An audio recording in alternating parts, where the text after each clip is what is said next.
Welcome back into another episode of Rock Boys Football. We're continuing with our Week 0 preview, starting to stack some cash with the boys. UCLA, Hawaii, second game of the slate. This game I feel a lot stronger about. I have a lot stronger feelings about. The Nebraska-Illinois game, bad on bad. I don't like either team. I didn't really feel comfortable putting my money behind either team because I thought just not very confident. I just watch some football, enjoy some Big Ten football. This game I love. I really like this game. I like UCLA as a whole. I mean, we're talking about teams that I like preseason. UCLA is at the top of the list. Chip Kelly is doing a phenomenal job at UCLA, just kind of changing the program, becoming more of a football school, that football culture, which he established at Oregon. People forget Chip Kelly was one of the better college coaches we've seen before he left and tested the waters. Unquestionably. An incredible college I coach. see him doing a lot of that at UCLA. UCLA is taking on the Hawaii Rainbow Warriors. The spread's 18 now. It was 17. Now it's up to 18. I don't blame people for getting on the minus 17 pick because that's going to be my pick. I don't traditionally love taking 17-point favorites because it leaves a lot of room for the backdoor cover. You could be right on the game, and UCLA might just be the better team, but like a late touchdown, something crazy, and you don't get the cover. Yeah, the one thing I will say about like a Chip Kelly-led team is he is a guy who he's foot on the gas. They run a billion plays, and they run them very quick. Mm-hmm. So I think that gives 100%. you like a little protection from, let's say, like a Wisconsin who maybe gets up 21 or something on you and starts just grinding you down, running the ball like that, and then okay, you get a late score, you're in trouble. But Chip, I feel like he's a guy who likes to score and play fast, and I think that's what he probably is going to want to do. Come out this year, guns blazing, and score a billion points. And there's a fair amount of hey, we got LSU. Next, we got LSU. They're coming to UCLA, so we got LSU at home the next week. We want to make sure everything's cooking with gas, and if that takes putting 60 points up on Hawaii, we're going to do it because we want to be ready. So, I mean, I like this pick. Let's get into UCLA. We didn't do a team preview on this team, so I do want to give you a little bit of why I like this team so much and why I'm giving out a pick of minus 18. It starts with the quarterback. I actually really like Thompson Robinson. I think he's got a great body and he moves. He's obviously a very good athlete. I think the whole country knows that, but he's also very hard to tackle in the pocket. Kind of like Cam Newton back in the days, and still now to an extent where guys get hands on him and he's just too big and strong to get brought down. I think that's kind of what we see in DTR. You don't want to have a guy like that playing the mid majors where the defenders are a little smaller, a little less athletic, and maybe not the D1 bodies that you see at a USC. And even in the Pac-12, there's some plays on film. One with Drake Jackson is probably the best athlete, maybe behind Kevon Thibodeau, in that conference, and he just beats him in space. Just kind of just gives him a little dead leg and runs around him. He's a very good athlete, and if he's one-on-one in space with anybody in the country, he's going to make a miss, and he's got elite speed to take anything to the house. So he makes that offense a lot better with how athletic he is, but he also throws a darn good ball. Coupled with bringing in Zach Charbonnet, I think you'd agree. Losing Felton hurts. That was their major piece of that offense. A lot of that offense went through Felton, either in swing passes, get it out to the flat, or just straight up carries, which he was also very, very good with too. That hurts. They bring in Zach Charbonnet, transfer from Michigan, who we know quite well as Michigan fans. A little bit different back than we saw Felton. Felton's a little bit smaller, better in space. Charbonnet is gonna slam it up in there and more of a physical back, which I thought they were missing from last year. I think Britton Brown can do a little bit more of what Felton did. And you get Zach Charbonnet, who's going to give that offense a little bit more of the we're going to grind some guys down. And like Dill said, when you're going up against Hawaii, Zach Charbonnet, a former 5-star recruit, he's He's going to be making. And I will say, for a physical guy, he's big, and I agree. But he does have a little bit of home run potential. Like he had some big runs at Michigan. So he is straight line speed. He's not as no. That's exactly almost like a Derrick Henry speed, where it's longer. But when he gets, I mean, he can take it to the house from 50 yards out, kind of situation. Which certainly you want that ability when you're betting a spread like this, and when you have like lesser athletes on the field. And that's just what Hawaii's going to bring. They are not an athletic team generally, or not a Pac-12 athletic team. They're an athletic like mid-major. But yeah, I mean, you look to the pass catchers too. Greg Dolich is one of my favorite tight ends, and he honestly by the season end might be a top 5 tight end that I see going to the draft. Very good body, 6'4". I think goes about 245. And for me, I like Dellen Hunt and Kyle Phillips too at the wideout spot. Just Dellen Hunt a little bit more of a possession receiver, but I think like Kyle Phillips is a sneaky good athlete, and I can see him having some big plays in this game too. So I'm with you. Just a really solid, well-built offense. I do like Kyle Phillips. They like to get Kyle Phillips kind of more in that in space. I saw some screens and stuff, and he's really good. Vicious. Yeah, he's really good. And they bring Cam Brown, who's a little bit more of that possession receiver. They bring him over from Texas A&M, and things just didn't really work out for him at Texas A&M, but I think he can make it work at UCLA. Yeah. And so it's kind of like a complete offense when you think about that aspect with returning 5 guys on offensive line they were solid. Like they look good against a good defensive line in USC. It's just a complete team. They got some good guys that you want in space, and Kyle Phillips. They got Britton Brown, who's a little bit better more of a in space running back, and they got a slammer, more of a physical guy in Zach Charbonnet.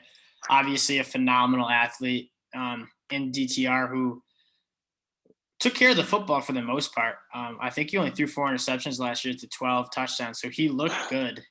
And that's kind of what you want to see in him, is you want to see him take care of the football more, and I think he did.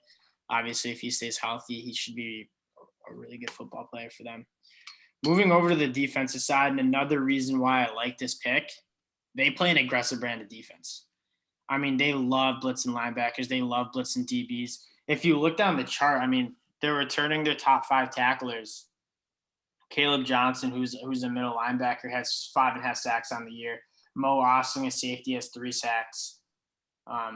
Mitchell Ajude, who's more of that traditional edge rusher, he's got more of the potential from that edge position to get some sacks and to get some QB pressures. But I mean, they like to play an aggressive brand of football, and that creates turnovers, and especially against a team like Hawaii, who might not be used to the speed of which UCLA is going to be playing at. Some turnovers leads to some quick points. Yep. I think UCLA is very realistically going to score 50 points. And I think you can easily overwhelm teams. Like, I think how, some teams who play super aggressive, like a Michigan with Don Brown, or teams that play with that really aggressive style, when they're overmatching a team athletically, they can really bury them. 100%. So, yeah, if you are going to play ultra aggressive on defense like a UCLA kind of does, there is a chance you just get an overwhelming where it's like you're going 3 and out, quick 3 and outs, leading to quick points on the other way. So that I think, you do have a little chance for a pretty good blowout, I think, in this game, and you're probably going to need it with that spread. But I think you got the chance. I think UCLA doesn't get enough respect, really. So good. Good chance for the first game of the year.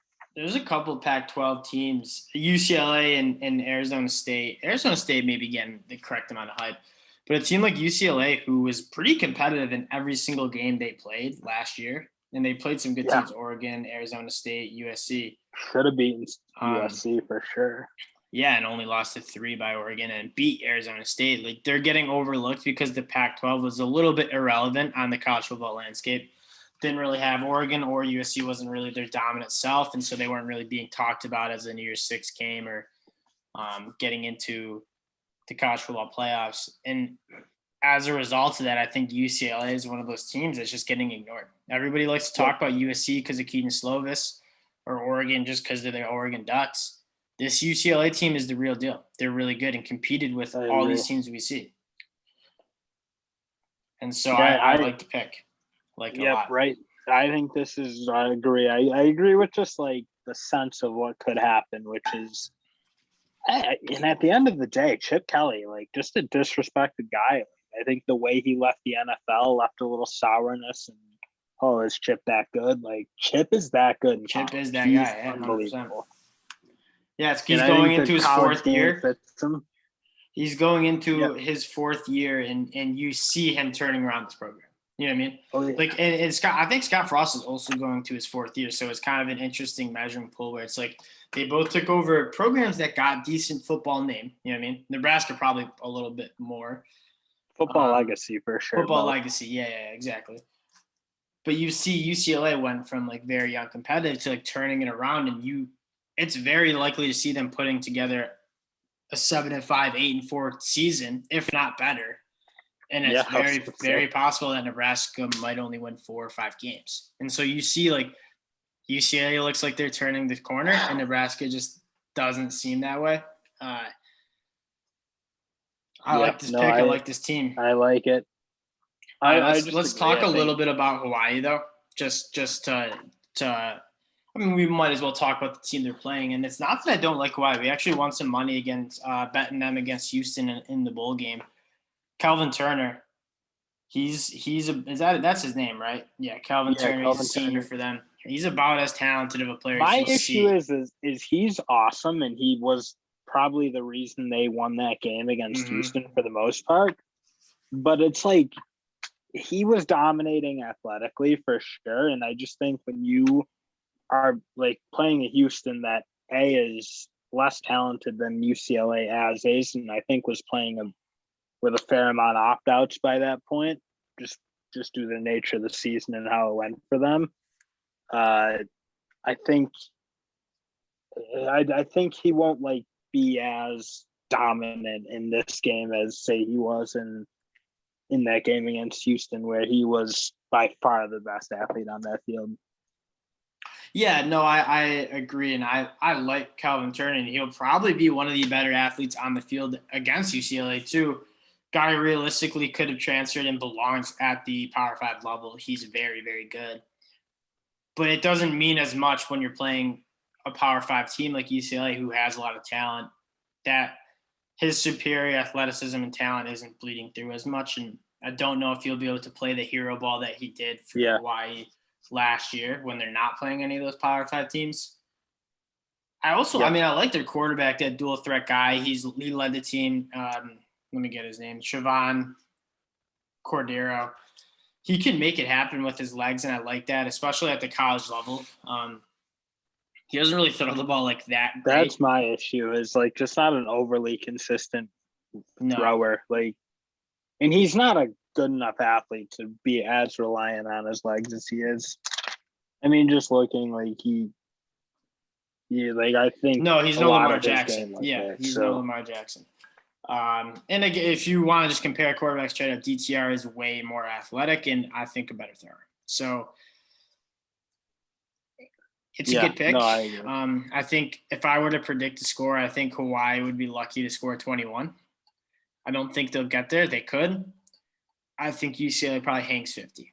And so I think we'll be covering with a touchdown margin.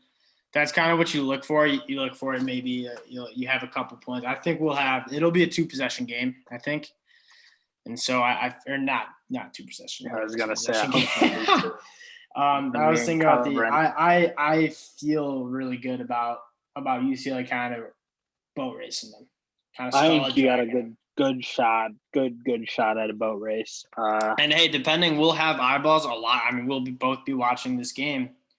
Depending on how UCLA looks, I really think next week, LSU traveling across the country to UCLA, it could be an interesting bet. I'm actually kind of excited. I'm kind of excited to see what the line is. I will also add, this Saturday going to be 90 and sunny in Los Angeles, which Fast. I think football. when you need a boat race, you don't want to be playing in a We're storm. all playing in the rain. I wanted to make a note of that you're not going to have an issue with a mucky game in the grass in Pasadena. So for sure, LSU's only 4-point favorites against UCLA. I don't think it's grass. Actually, that's stupid. But whatever. So that's interesting to watch too. But hey, we like this pick. It's going to be a really fun game. Make sure you have eyeballs on this game, and make sure you watch UCLA closely because I think they're going to be able to make some noise. Yep. During this season. So that'll do it for our week 0 slate. Two solid games. Fresno State, UConn. We're not even gonna do a video on it. I don't really feel that strongly about watching those teams and kind of grinding the tape. We're gonna try to get a few more team previews out to you guys. 2 teams that we like before week 1 kicks off. Week 1, we're gonna have so many episodes. I think we might bet 10 games. So stay tuned for that. It's going to get rowdy. Stay tuned for Twitter updates. We'll be live tweeting the game again, maybe a live stream or something. We'll decide. We'll be with some buddies in Nashville. So keep an eye out for that. And let's get ready to stack some cash on Saturday. Talk to y'all soon. Peace.